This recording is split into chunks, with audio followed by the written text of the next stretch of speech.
شیمان بات فرادی یہ معاملہ ہے ہے کہ یا یہ پھر جو بڑے کیس نام؟ ہے آشیانہ والا اور پیراگون کا، جی یہاں پہ جو باتیں کی جا رہی ہیں، ہاں جی اسلم خان صاحب نے جو فرمایا اور جو شعیب الدین صاحب نے فرمایا، جی یہ حقیقت سے ناآشنائی کا نتیجہ ہے۔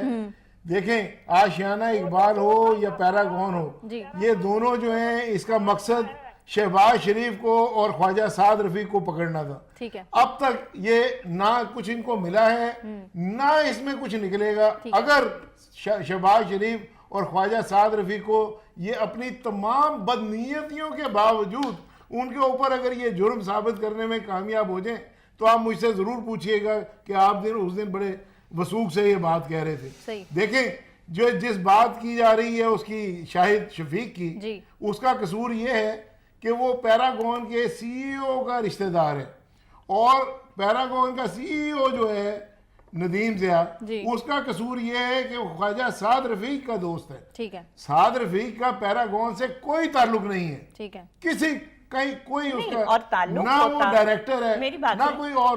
میری اس کا- بات سنیں، تعلق دیکھیں، اگر ہوتا نہیں، تو اس کو کورٹس بنانے کچھ کی کوشش کی جا رہی نہیں ہے نا، نا، کوشش کی جا رہی ہے تو پھر کچھ اچھا نکلے۔ دوسری ایک اور بات میں آپ کو بتاؤں، جی یہ جو ٹھیکہ دینے کی بات ہو رہی ہے، ہاں جی اس کا ٹھیکہ دے دیا جی۔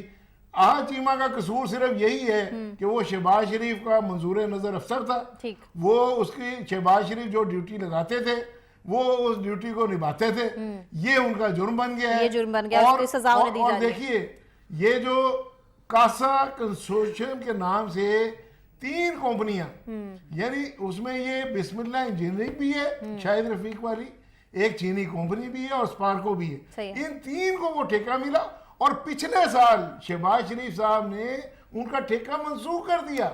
یعنی انہوں نے اس لیے ناراض ہو کے وہ ٹھیکہ منسوخ کر دیا، بھئی کام کیوں نہیں ہو رہا؟ وہ کام کی وجوہات جو ہیں نہ ہونے کی وہ علیحدہ سے بتاتے ہیں، لیکن یوں اس کو بنایا جا رہا ہے کہانی کہ جس طرح پتہ نہیں کیا طوفان لیکن خالد برپا ہو صاحب گیا شاہد وہاں پہ۔ شفیق کی